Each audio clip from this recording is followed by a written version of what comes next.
This is where the business model innovation in an Exponential World course starts. You should have seen before the webinar around your personal transformation journey, since in the assignments that we ask you to do after each of the sessions, you will see those assignments on your personal transformation journey that are explained in that webinar.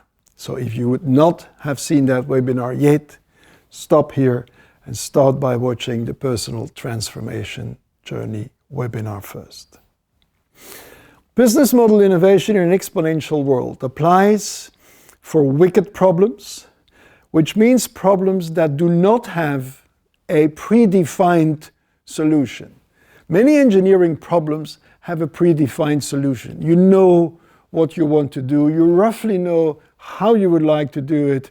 It's a question of can we do it better, faster, can we use more advanced technology, etc.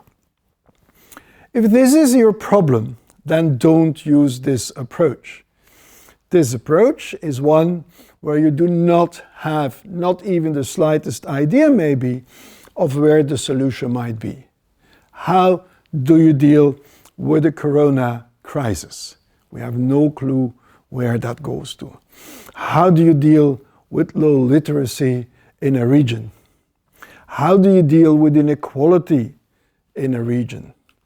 What about the future of work? These are all extremely important issues, however, they are wicked since we have no idea what potential solutions might be.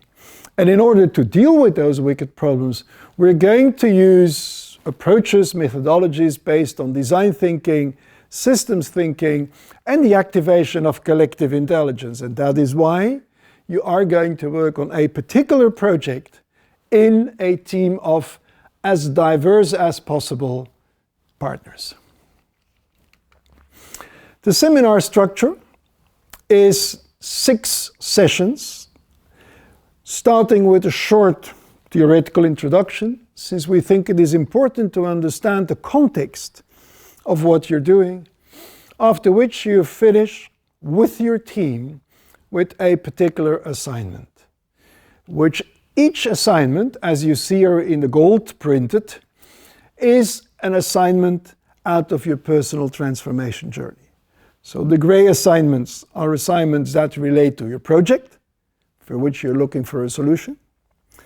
The gold ones relate to your personal transformation journey. The personal transformation journey goes with a workbook, and you will see that those assignments refer to that workbook. The reason is that all the tools that we did discuss in the webinar are also given in a workbook to complete. We hope this is a useful way to support your personal transformation journey.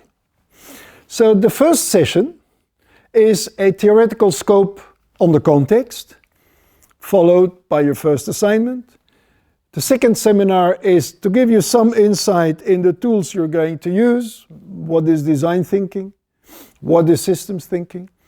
We never go in lots of detail. There are resources available that you can download which give you much more detailed information on any of those approaches. The third seminar relates to the potential of collective intelligence. What is collective intelligence and how do you activate it? The fourth session is around how do you organize self-organization, which is a little bit a difficult one. But in a way, how could you organize your teams, your service, your group in such a way that you support the potential emergence that might come out of that group if you don't control it top-down? The fifth session is the use of biomimicry concepts in order to ideate your project plan, which by then should be already reasonably realistic. And the last step is to make a business model canvas in order to summarize the scenario, the solutions that you suggest.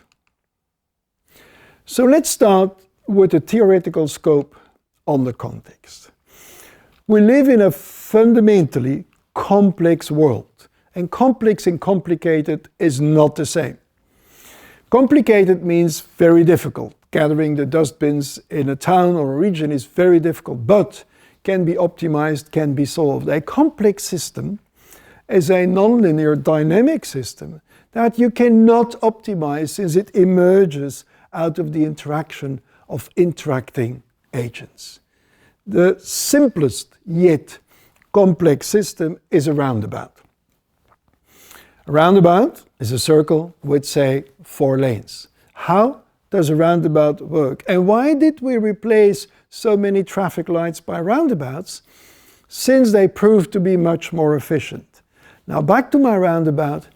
How does a roundabout work? First of all, you need intelligent, autonomous, interacting agents, in this case, drivers. Intelligence, since they need to know what they should do. Autonomous, since nobody is going to tell them what they do. With the traffic light, the light tells you what to do. And interacting, since the driver has to take into account all the other drivers on the roundabout. Intelligent, autonomous, interacting agents. Secondly, the roundabout needs to be clearly defined, and all players, all drivers, should be on the same roundabout. Otherwise you can't play. Thirdly, all agents, all drivers, need to share the same purpose, and the purpose in a roundabout is to safely get to the other end of the roundabout. If there's one driver that has another purpose, you might rapidly get into an accident. And last but not least, you have to agree on a minimum set of interaction rules. Now, in a roundabout, that's only one. The one on the roundabout has priority. The one before the roundabout gives priority. And then the whole thing starts. And it's all self-organized. And out of that self-organization emerges an efficient traffic flow. An easier example, slightly more complicated though, is a soccer game. A soccer game is a complex game. You need intelligent, autonomous, interacting players. Intelligent means good enough players. Interacting means they should play together. Autonomous means nobody's going to tell them what they have to do on the field. You have to define the soccer field. That's an easy one, but all players need to be on the same soccer field.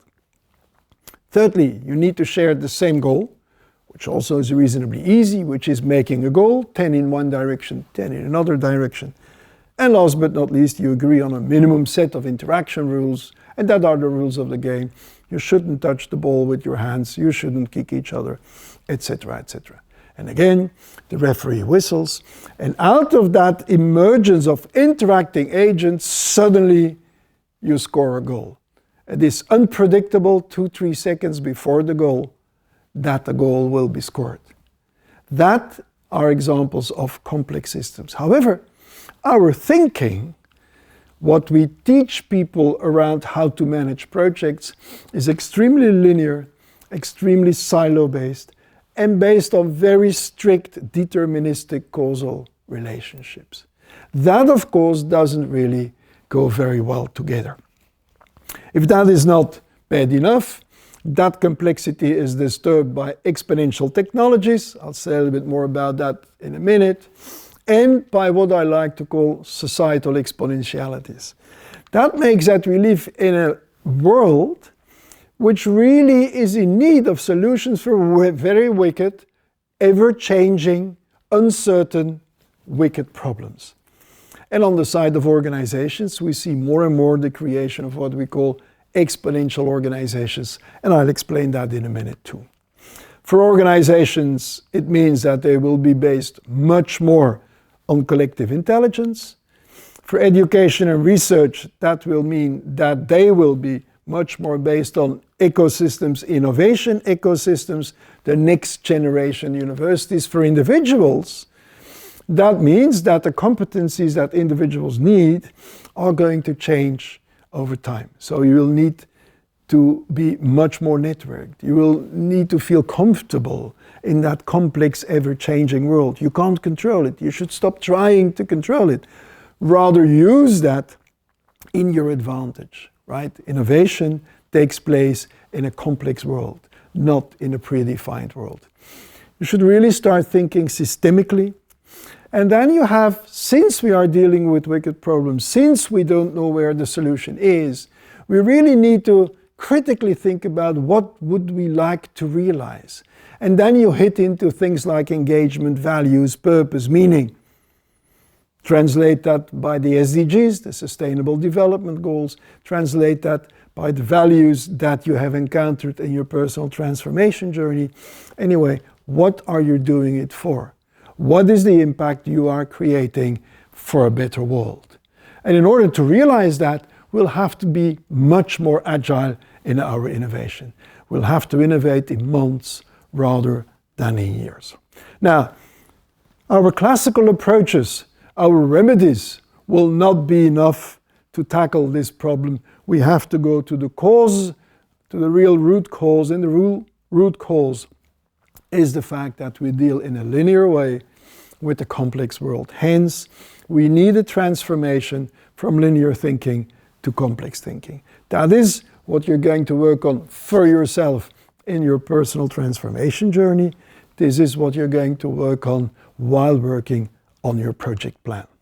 The consequence of that complexity and the consequence of the fact that we deal with wicked problems is, to summarize what I just gave in the examples, is that we think in terms of agents, of emergence, and feedback loops, ever-changing systems. And the roundabout, of course, is an example of that. Wicked problems, as said, have no upfront solutions, so you really have to spend much more time in understanding the problem before jumping to solutions.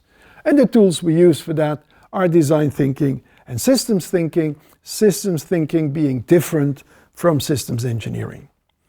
Now, I already mentioned societal exponentialities as something which really makes the complex world even more complex. What I mean by societal exponentialities are dramatic changes in society that, just as with exponential technologies, which are clear what they are, have the same disruptive power and evolve with the same potential exponentiality. And there are numbers of them. One group is everything around climate, emission, energy transition. A second group of societal exponentialities is the broken social contract that leads to inequality, poverty, illiteracy, exclusion, and the difference between rural areas and cities. The third group of societal exponentialities is the broken trust in democracy, which leads to populism, to extremism, to alternative truths. And the last one is around migration, violence, wars, and integration. And as I already mentioned, that is of course where more and more companies do question correctly how they can contribute to the Sustainable Development Goals by doing what. Exponential organizations are typical organizations that you see created now in this wicked problem era. Exponential organizations have a massive transformative purpose. They know what they do. They really want to change something in society. Externally, they employ people on demand. They use a lot the community idea, the crowd idea. They are driven a lot by data science, artificial intelligence, algorithms, but they have a strong engagement very often towards the realization of their massive transformative purpose. Internally, they have a lot of interfaces. They are very flexible in those interfaces. They follow their business with lots of dashboards. There is a real scope on experimentation. Not too much analysis, a lot of experimentation, failing, learning, improving. They give a lot of autonomy and freedom of experimentation to their employees, and they use, for the better, in most cases, social media. Summary, we need to liberate ourselves from our linear and causal way of thinking, since if we continue to think the way we always thought, we're going to innovate the way we always innovate, and we're going to find what we always found. We don't innovate, we research. We search what already has been searched, and then very often you find what already has been found. So from linear to a new network-based mindset. In order to illustrate that, I would like to use a little story of Flatland. And probably you don't know Flatland, it's a very old book, dates from 1884, and it's an allegory on the lost scientist that we killed for having divergent ideas. And you'll in a minute understand what I mean by that when I get to the end of the story.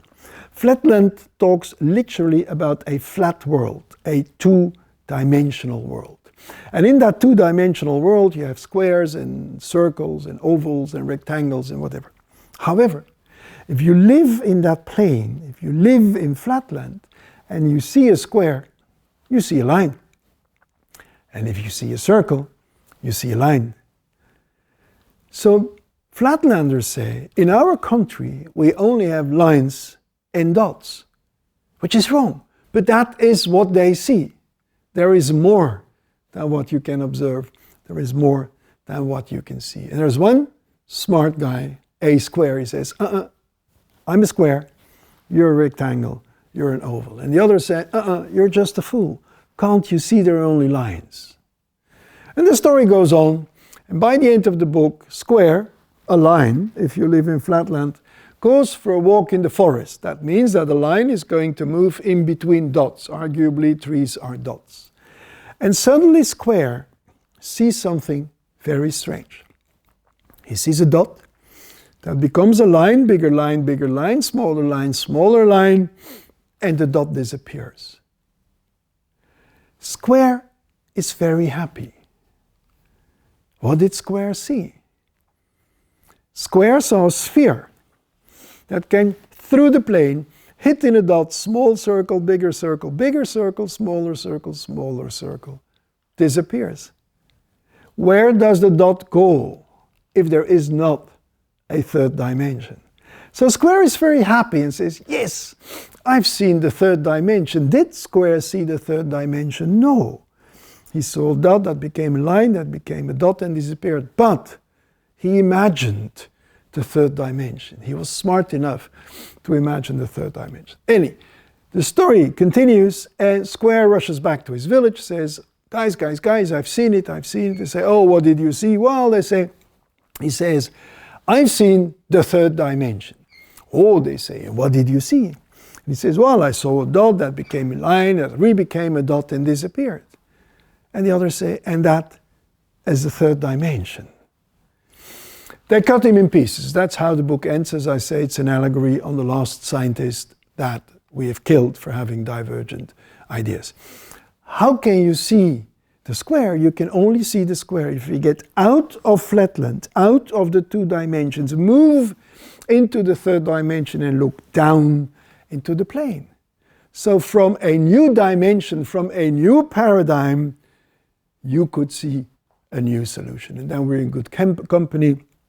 It was Einstein who said, you will never find a solution for a problem within the paradigm within which you have created the problem. So if you really want to get into real innovation, wicked problem innovation, where you do not yet know where to go, you'll have to move in different paradigms.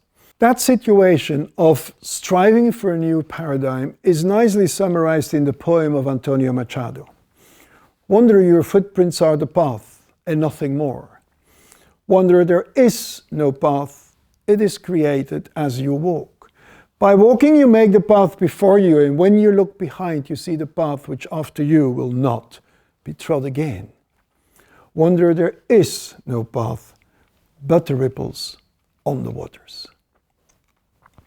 And that is what is going to lead us to the first assignment on your project. I remind you that you shouldn't forget to equally and in parallel work on your personal transformation journey. If nothing changes in you, you're going to innovate as you always did.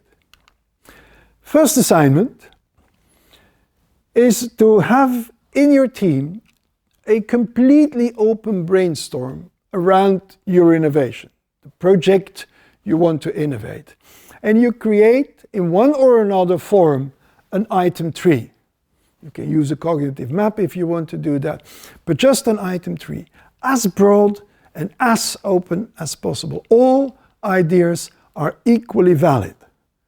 And you try to structure them under 5, 6, 7 main items, just to make it a little bit easier to deal with it afterwards. In parallel, and this is the gold part of the assignment, you make your empathy map for your personal transformation journey, and in the roadbook you can find some tools that help you doing that.